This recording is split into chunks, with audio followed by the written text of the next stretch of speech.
and welcome to my channel. Today I'm reviewing the Vevor heat press. So right out of the box it's pretty much assembled, and it comes with the pad and it's a swing away, pretty easy, and it comes with these little feet.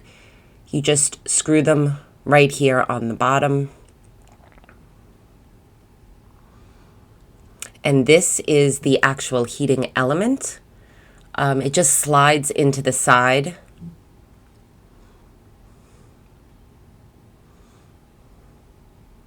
But as I was making this video, I realized it's probably easier to attach the cable first before sliding in. But this is how you slide it in.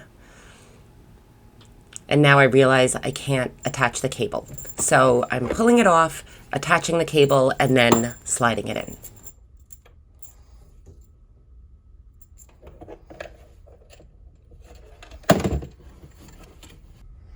Okay, I'm going to show if you hit set, it shows you the temp, and it shows we're in Fahrenheit. If you click it again, this is the time. So it's set right now for 39 seconds. I kind of just turned it on. It shows I'm in Fahrenheit, and if you click it again, it sets it, and it's saving the setting. So this is, I think this is supposed to say power. In the instruction manual right here it says power, not out. So it's showing you that it's on, and I guess once it hits temperature, it's going to glow here for work. So I am going to do the first trial run. I just have like a random DTF. So I'm going to set it to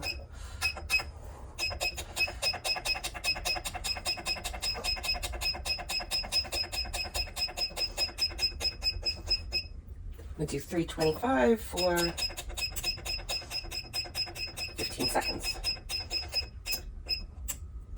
Hit set. Okay.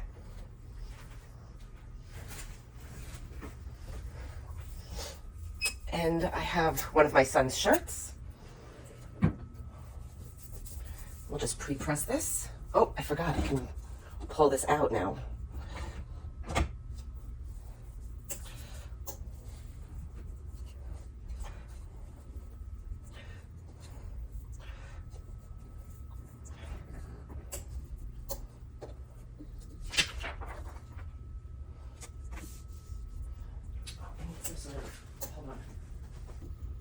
I'm loving this. Very helpful. Put some parchment paper down, or if you have Teflon.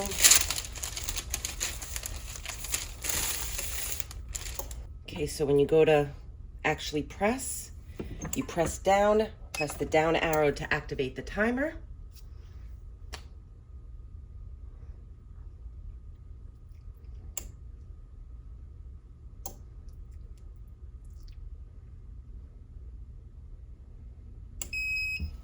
And it beeps and tells you.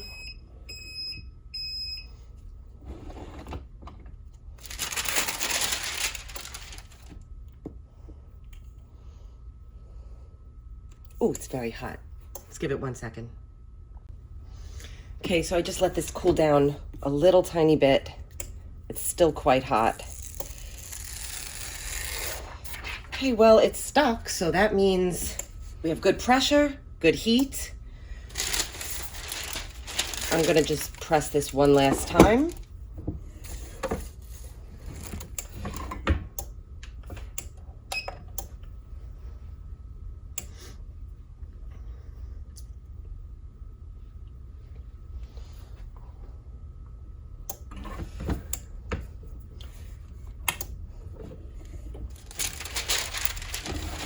And there we go. And that is on there.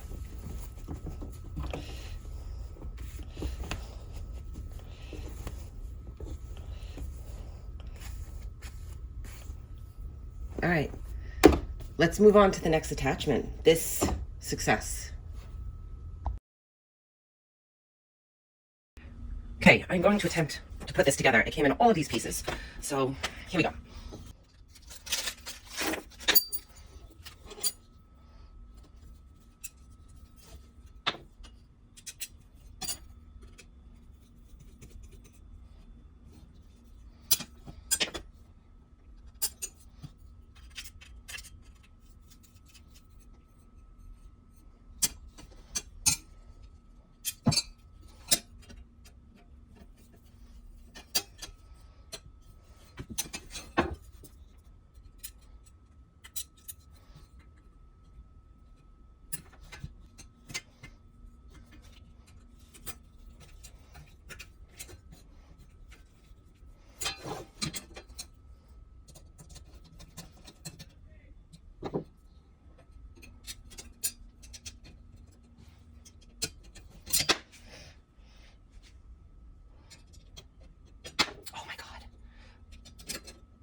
one, done.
Okay, we have this part done. Now to connect the handle.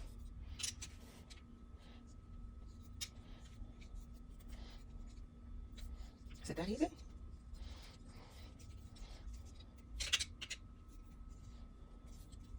guess that's it. Okay, and then we connect this to this.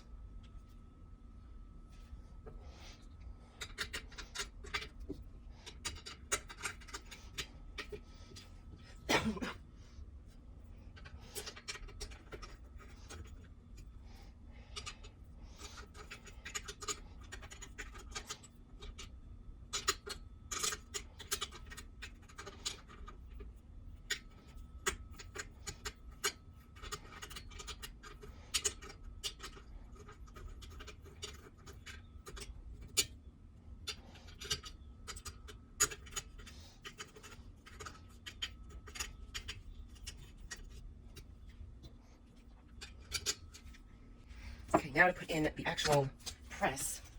So it seems like you squeeze it and then put it through here. And then you line, oh, okay.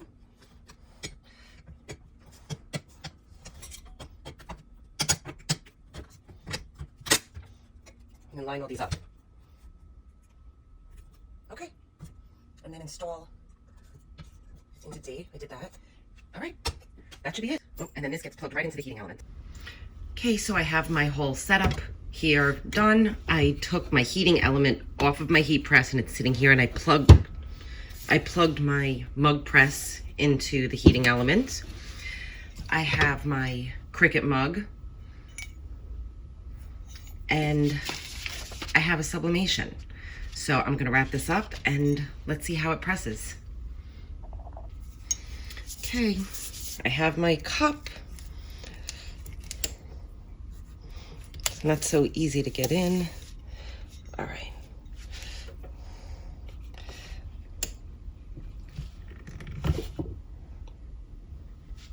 Oh.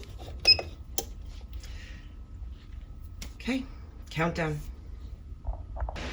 So it's about 15 seconds from being done, and I just would like to say I do like the fact that this here adjust the pressure so that this can be for a mug, for 20 ounce, for a 30 ounce, for a 40 ounce, tumbler, whatever. So I like that this is versatile. So here we go.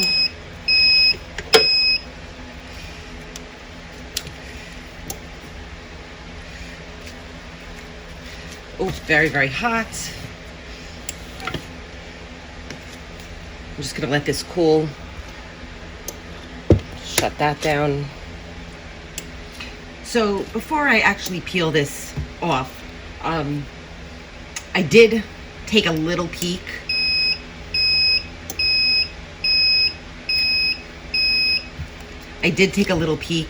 And I also noticed that I was able to kind of touch it. So I took out my heat gun, and so right here is 392. Right there is 383. So I had it at 385. and parts of it were reading like at 350. So I raised it up to 395 and I put it back in for 1 more minute.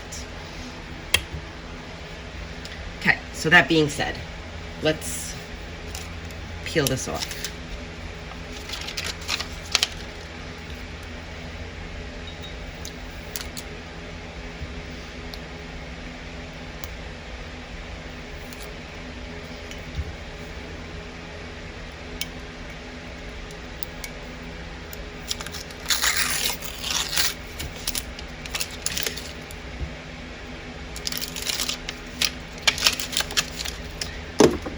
Well, that is exactly how it's supposed to look.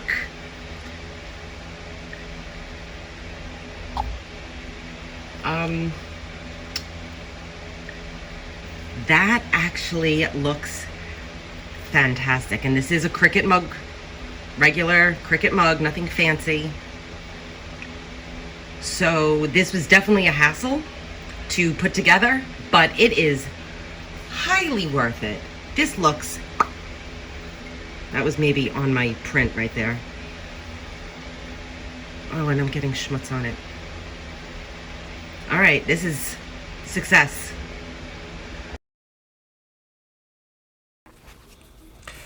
So now for the hat press, you have to dismantle the top and bottom platings.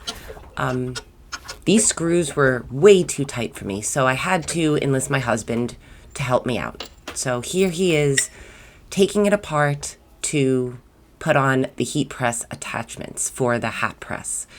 Truthfully, I don't think I would do this on a regular basis. I do have a Cricut hat press that I could just pull out of my closet, press 1 or 2 hats and be done with it. I suppose if I had a large order of hats, this is convenient.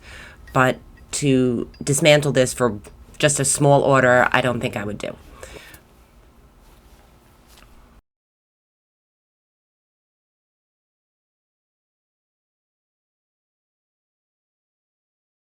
Placing right on my heat press. And I just have a DTF I'm throwing on here. And it is a little bit difficult to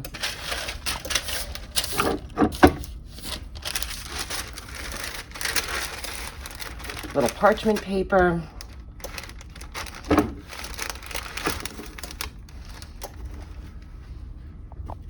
And I hope I'm getting the whole thing. All right. Pressure. Okay, so we're just gonna let it cool a minute. Okay, so I just let this cool a little bit. Very nice, and then let's just do a quick second press.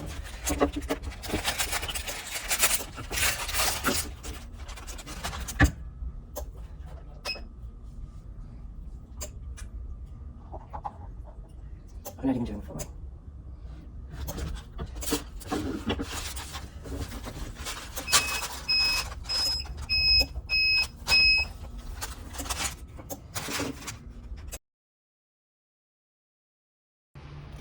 And now the final attachment, and I'm calling it an attachment, is the plate press. So it's a ring, 2 rings, and it kind of works like a pressing pillow. And I actually had to contact Vevor to understand how to use this because I was expecting some sort of power attachment to connect to the heat.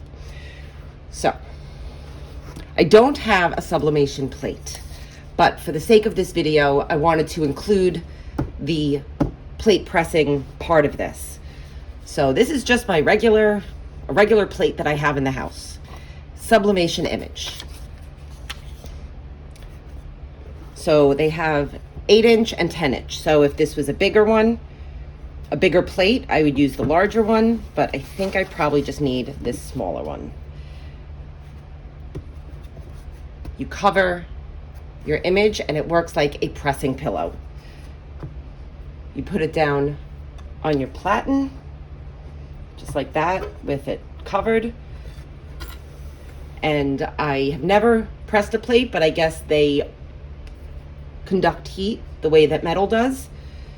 And you would, so your plate is face down, your sublimation image is face up, and you just press like that. So I don't have the heat on or anything. I just wanted to show you the process of using it. So that's how you would use it.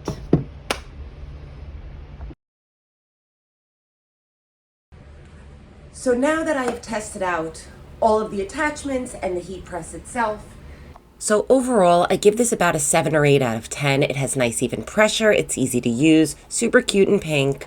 It's light and compact. Absolutely love the feature of the pull-out tray. I don't love all these plastic parts right here, the knob and the heating element. The mug press, definitely a hassle to set up, but really it wasn't that difficult. And now it's one and done. I love it's versatile for different sizes, but it does run a little cool. The hat press, definitely a hassle to set up. It fits pretty tight. Unless I have a big order, I'm not putting this together. And the plate press pressing pillows. Definitely nice to have a circular unit for this function. It's a little more than a regular pressing pillow you would use. It's a denser foam, so I can see these being useful. So for the price of this, I think this is a pretty good deal for a home crafter.